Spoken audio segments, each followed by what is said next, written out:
This is what we're painting today. Fiery sword. This is a really quick technique, like literally 15 minutes with me blabbering away. And it's very effective, and you can do as much or as little as you want on the sword to get the effect. You can go for a cooler sword with more reds and oranges in. You can go for a hotter sword with more yellows and whites. You can add a bit more black to it to make it look a bit more, heat in the center. If you make your transition a bit quicker. Very easy technique to do. Now, I got this off a Reddit thread. I cannot for the life of me find it again. I know it's there somewhere in 40k, Warhammer 40k, one of the usual subreddits. I saw this technique and I gave it a go, and it is really easy to do. So I'm hoping you guys can have a go at it if you want. If you don't, yeah. So what we have, paint wise, we've got a nice white. Doesn't really matter what white. I think that's Corax white. Might be White Scarf. Can't remember. It's one of the GW white ones. Then the next yellow is Ural yellow. Then Avalanche Sunset. So Ural yellow, Avalanche Sunset, Troll Slayer orange, Wild Rider red, Mephiston red, Rhinox hide, and Abaddon black. Those are the colors we need for this. I'm using my Winsor Newton Series 7 size 1 brush. Nice easy brush to use. So the first thing we want, I've also got, just in case, a Rosemary & Co size 0, but I'll probably not use that. So you want your brush nice and wet, and all we're really going to do now is pick up some white paint. And I need to adjust my focus. Okay. So hopefully be able to see what paints I'm going to in the background, but all we want now is just get this blade nice and white. So hopefully at this point you can see the blade is painted white. That's where you want to start. Now we want each of these paints to be quite thin. I really don't like that Ural yellow, but so you just want to get most of the paint off. You might even want to hold the miniature slightly gently, and all we're doing now is really just giving it a bit of a glaze away from the center. We're not too worried about where the yellow ends up. Be more care where it doesn't end up. And you don't need to be neat with this technique, which is one of the reasons I like it. Because all we're really doing is pulling the color away from the center.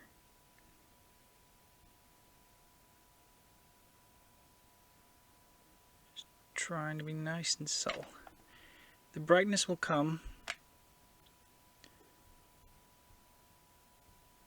Don't worry about that. So all we're doing is a very rough yellow. Get your brush clean. Dry it off the leg of your jeans, and again with a little bit more water for our Avalanche Sunset. Most of the paint off, give it a quick wipe on a cloth, and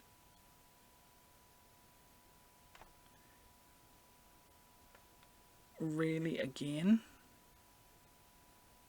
just gently putting the paint on, trying to leave some of the paint that's already there, but it doesn't really matter if you go a little bit too far in, so you've got the white mingling almost directly with the Avalanche Sunset. That can actually get you a nice effect as well.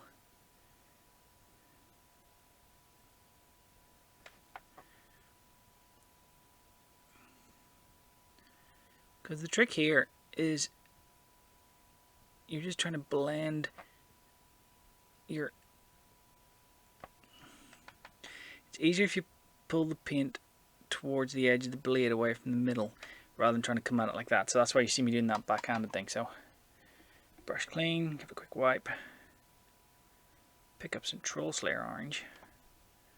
Now you're really glazing here, so you don't want too much paint on the brush at any one time. You can go back and add more if you need to. That might even be a little bit too much. I don't know if you can make that out, but we're starting to add some orange. And this is a really quick technique, really nice, straightforward, simple. And working backwards like this is quite tricky, so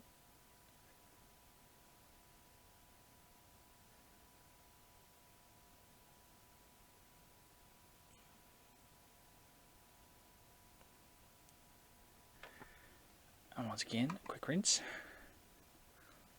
and a lick clean. And now we're going to pick up some Wild Rider Red. Again, not too much with this.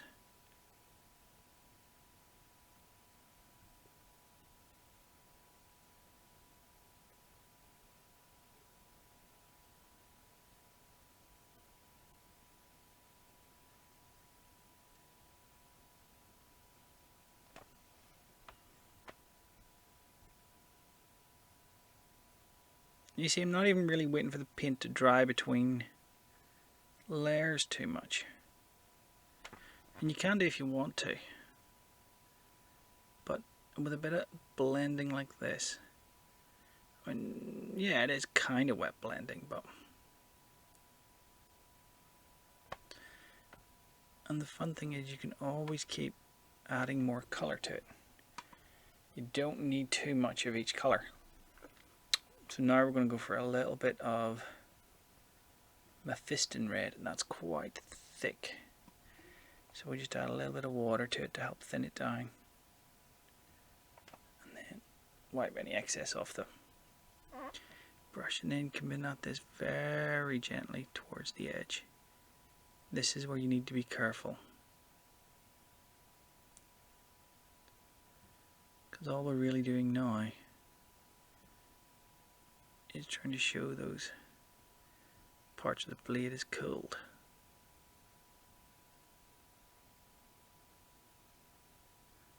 So we're really only using the teeny tiniest tip of the brush.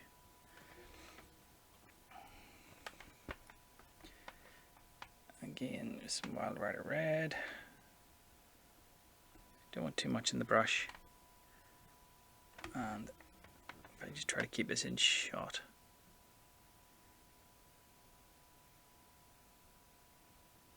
All you're really doing is just blending that paint in, trying to leave some of the underlying stuff, not being too aggressive.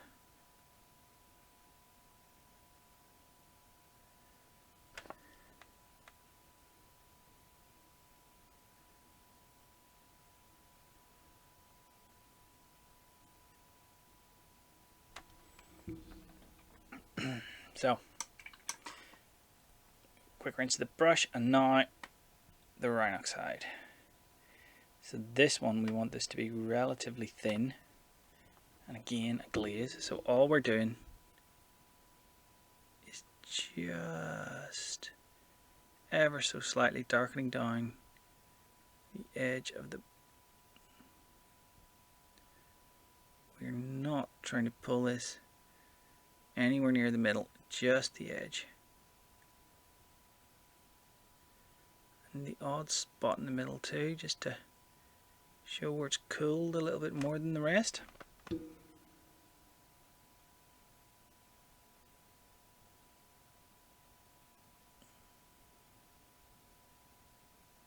And all you're really doing is just using the very tippy tip of the brush. And then if you want to, up near the actual edge, you can add a little bit more. Whoops. So yeah, just a little bit more in spots, or tiny little bits, sort of just to show areas where the blade is cooled. That little bit more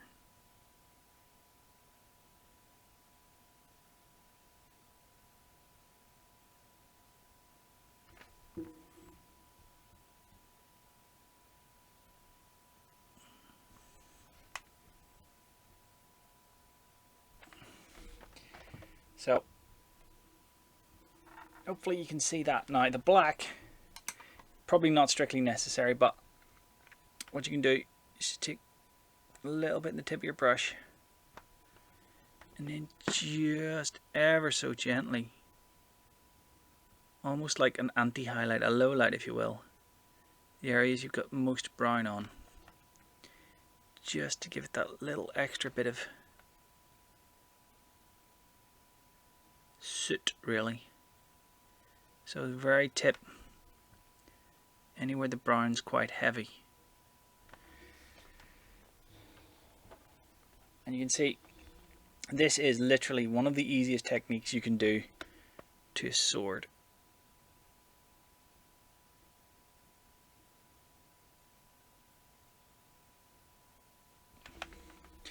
Then if you decide you want to make a bit more yellow into it, so we'll go back to our yellow and then literally just try to pull that over the top. You don't need much, but you do need some, so we're just trying to almost blend it all back in again.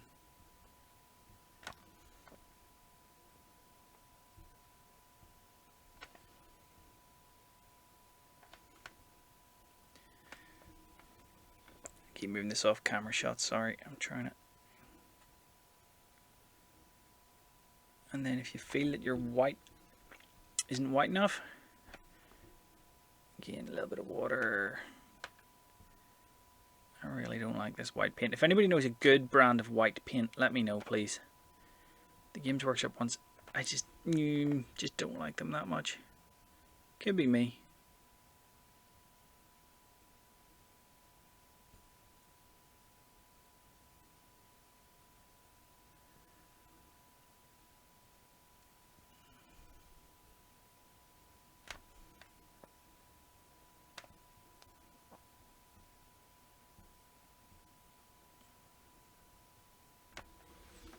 So, hopefully that will give you a rough idea of what your fiery sword will look like.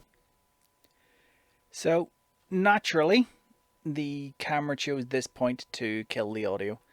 To be fair, when I realized this after I'd recorded this clip, or at the very end, just before I stopped it, you could see the audio meter wasn't moving the way one would hope for audio, but we have to work with what we've got. So all I'm really doing now is just continuing the process of adding in the yellows and the reds and then going back to the white to blend. You're basically trying to get them all to blend in. You know, you want your blend to be smooth but noticeable. It's not really wet blending because I'm trying to let the paint dry at least a little before I go, but if you've skill at wet blending, this will be a doddle for you, because essentially all you're doing is like glaze blending, but having them wet enough that they do sort of wet blend a little but not very much. It's kind of a weird technique, but easy enough. I mean, if I can do it, it's easy. This is one of the things I want to try to get across, is I am an idiot. I am crap at all this stuff, but there are things I know I can do and there are things I know I can't do, so I do the things I can do and don't do the things I can't do. Well, sometimes I have a go at the things I can't do and then fail spectacularly and just laugh at myself. But that's what the beer is for, numbing the pain. So, reds on the outside really help to bring the effect of the hot metal together, I think. But the browns are really for the... I don't know what the word is. There's probably a word. There's a word for everything when you think about it. But the effect of almost crust, like almost like there's a word for it in welding. It's a bit you have to chip off, but I don't know. But it gives you that effect that it's cooled down. The black you don't really need. You just want tiny bits of black. The brown works better than the black for the bulk of the effect, but a little bit of black at the edges of the brown brings the brown out. So sounds like a euphemism, but it's not. So at this point I didn't realize I'd be able to do the digital zoom, because that's what I've been doing. If you noticed in the previous painting section, it was zoomed in, but that's because my new phone records in 4K. So despite not recording the audio, recorded the video perfectly. So the 4K video recorded means I can zoom in digitally to get you the close-up view. So I'm going to be using this technique more for painting videos and whatever else. So that was just me counting the paints there. So 8 paints. That's all this technique is. And to be honest, to be absolutely bluntly honest, you could scrap the one of the yellows, the orange, because you can make the orange if you have a yellow and a red on your palette, you can make the. I didn't even refocus that. That's brilliant, brilliant photography there. So standard color, but if you put a white, probably the white, the Everland Sunset, Mephiston red, and the brown and the black you'd probably need. But if you did that, you could make the other colors up. It's just this was a bit easier. But your basic color theory, if you want a lighter yellow, add white to it. If you want a lighter, orange, it's mixing more yellow than red. A darker orange, more red than yellow. You want to brighten up your red, add a bit of yellow to it, or a bit of orange to it. Try to bring it brighter. But none of this stuff is hard. Really isn't. I mean, if I can do it, you can do it. And you can probably do it better than me. But anyway, I'm going to leave this. I'm going to go on. I've got other projects that... watch this. This is me showing you something. Yeah. Look what I've been working on. Ooh, it's not very good. But I'm working on it. So hopefully, I'll see you next time. If you've made it this far, thanks very much for watching. There's another couple of videos there you can click on. You can click on the subscribe button if you want to. Like the video if you want to. Stick a comment down if you've anything to say. And in the meantime, happy wargaming. And I'll see you next time.